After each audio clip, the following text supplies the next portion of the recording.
Hello, everyone. I'm Ally Thomson from Hay Legal, and I'm joined this morning by Emma Flood. Emma from Hay Legal. Emma, how are you? I'm good, thank you. Good, excellent. Thanks. Well, we are delighted to be recording today for the Shaping Your Success channel, which we are delighted to be involved in with the Law Society. It's very interesting. And today we're going to talk about the content opportunity for law firms in the digital age. Something that myself and Emma have been involved in for, seems a long time now, but certainly we've worked together nearly 10 years or so, creating online projects and doing different things. And one of our most recent things has been Hay Legal, which has been a very interesting project to develop. So you have some stats, I think, Emma, about Hay Legal and how it's performing. Yes, so Hay Legal is now up to 70,000 views on YouTube, which is about 8,000 hours of watching, which when you think about it is just incredible. That's so much time.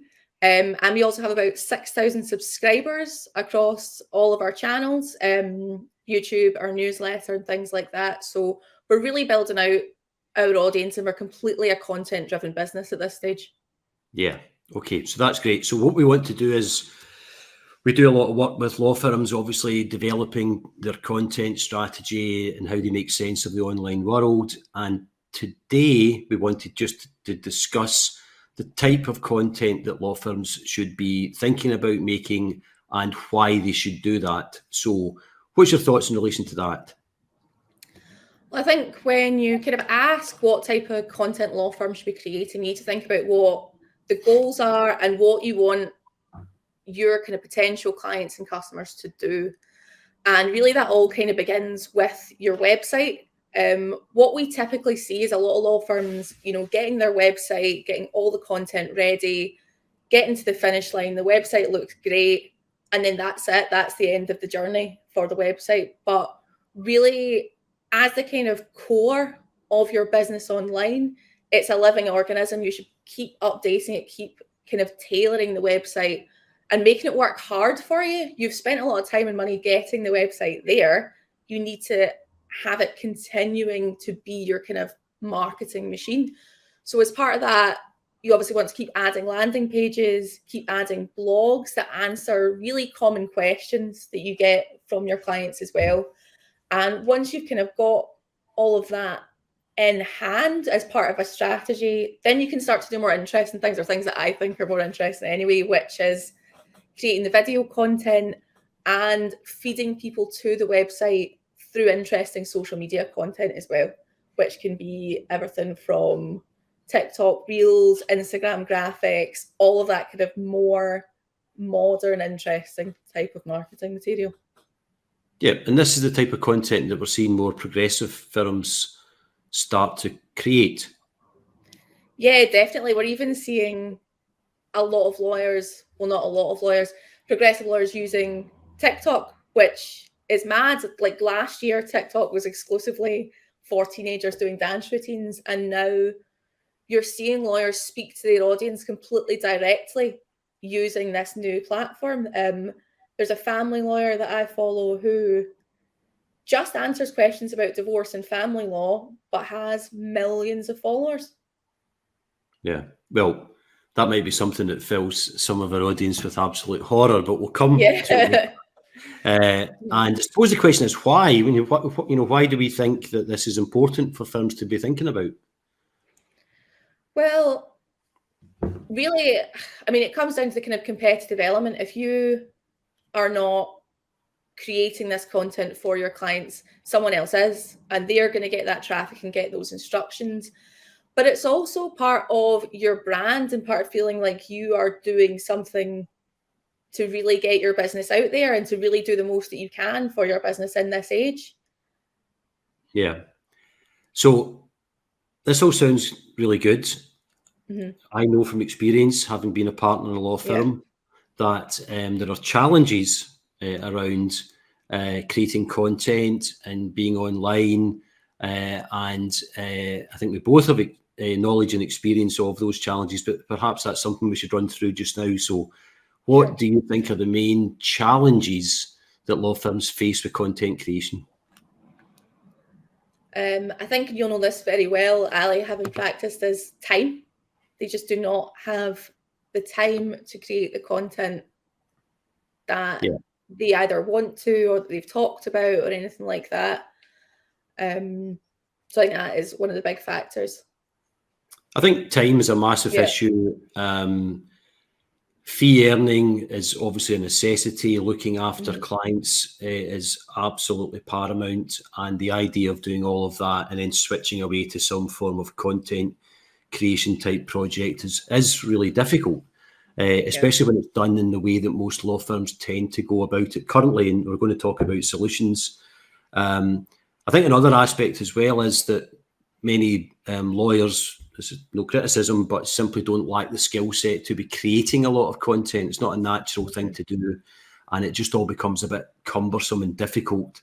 And the far easier thing to do is essentially just return to your files, return to your clients, and that's fine, don't get me wrong, but in a digital world, as you want to progress and make the most of the opportunities, there has to be something in place, or guess what, your competitors will fill that void, and they will be communicating with your clients and your prospective clients online, and therein lies the problem, I think.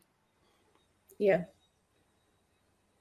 So then with that in mind, saying, well, okay, so content's really important. There's all sorts of opportunities in it, but then there are challenges. How do we get around to doing it? How do we actually construct it?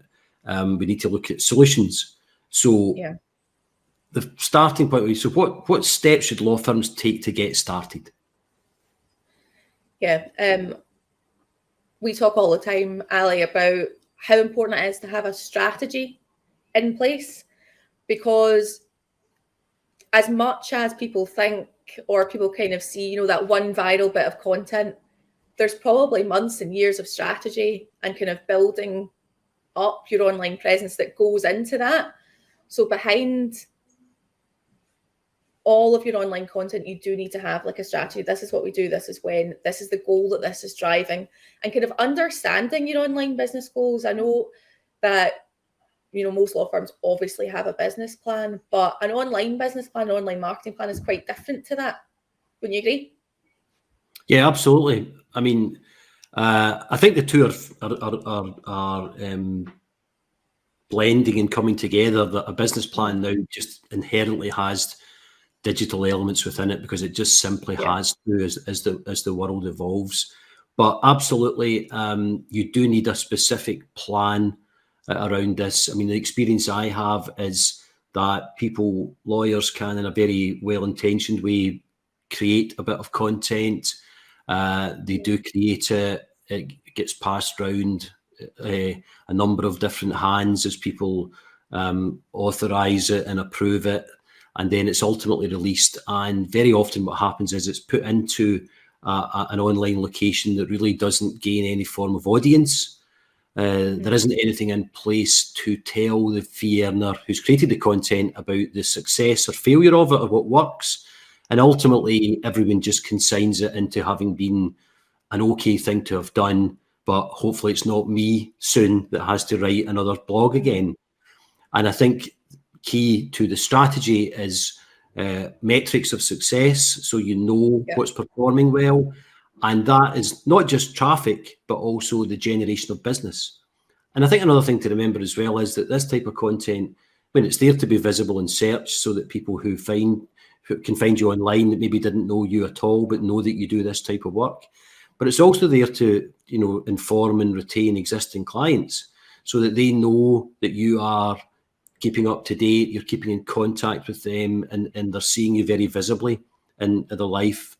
I think clients are getting more and more unsettled when they don't see a robust online presence, and I think content around the areas of law that you're holding yourself out to be, a person of authority in. Yeah, I mean, certainly, I know from experience, I'm particularly the type of person who, if I go to a website and there's not a lot of information, or I don't understand what I need to do next, I find that very off-putting. I'll just go somewhere else. So I think from that perspective, having a really good online presence is very important. Yeah. So in terms of strategy and first steps, what would you suggest that someone should actually do today? Hopefully they watch this video, they're inspired in some way and say, right, I want to do something about this. So where would you suggest, or where would Hey Legal suggest that they start? So obviously we do a kind of consultation around these types of things, but the type of things that we ask law firms to do are to think about where you are just now. Have you got a website? Do you post on social media? What type of things do you post? And then also to think about what your goals are, who your ideal client is, and what types of things that they want to consume. But also where do they spend their time online? You know, depending on the type of law firm that you are and the type of practice areas that you offer, that will kind of dictate what type of content you want to do and which platform you put that content into. Yeah, absolutely. So I think I read it was an email form, I have to say, and again, email remains very important. It is still content, clearly, and it was talking this morning about minimum viable content. And one thing I've noticed with law firms is that sometimes or lawyers and law firms, we can overthink the content. It takes an awful long time to produce something, and we live in a world now of much more rapid content. So today we are recording as live. We're not going to edit this in any way. We're in a way using this as to showcase making minimum viable content. It's going to be posted into the channel, and what we're going to do in the months ahead as we build content out and Shaping Your Success channel is show you how we repurpose content to get the most of it. And I wonder if you could just explain the concept of repurposing for our audience if they don't know about it. Yeah, repurposing is it's very well written about on the internet from people not in the legal sector. I don't think the legal sector do it particularly well. But when you repurpose a bit of content, say for example, you create a great big downloadable guide for your clients, a kind of brochure, a guide to the law, then what you can do is you can record that as a YouTube video, you can record it as a podcast, you can take different sections of it, different questions, post that as a blog. You can turn the whole thing into an infographic, you can turn it into a lot of smaller graphics. There's so much you can do with this one piece of content to repurpose it in different ways and put it out across different channels to kind of maximize the amount of time you've spent on creating it, really. Yeah, so that's absolutely crucial, and I think that's a mistake that many make. And in fairness, it's something we could do better too.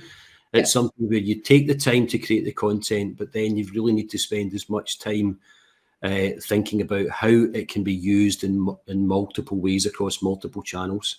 And the tone of voice around that and the structure of it can obviously differ depending upon which forum it's been placed into. But it is crucial as part of a plan, I think, to really think about repurposing to make sure that your efforts around the actual content are then amplified as best they can possibly be. So we will take the challenge in relation to this. We will have this transcribed. We will look to make an impact on search and use it in different channels. And then a number of months down the line, we can use this as a further recording. So fantastic. Well, listen, that's been a whistle-stop tour of content opportunities for law firms. Is there one key thing you would like to reinforce with our audience before we say goodbye? I think we've touched on it quite a lot over the session, but definitely you need a strategy, you need a plan.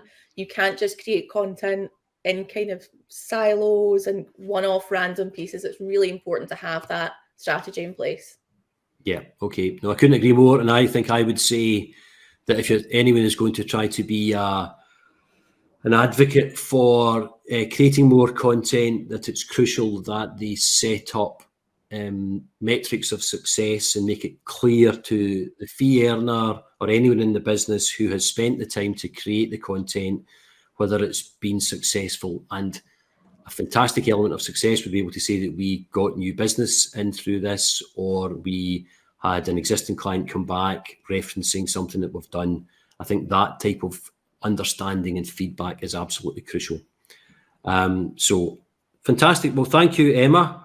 I should say in full YouTube fashion or whatever, please subscribe to Hey Legal News, where Emma writes a lot of great content, and you can see it there. And if you visit our YouTube channel, there's lots of content there involving all sorts of interesting people from the Scottish legal sector and beyond.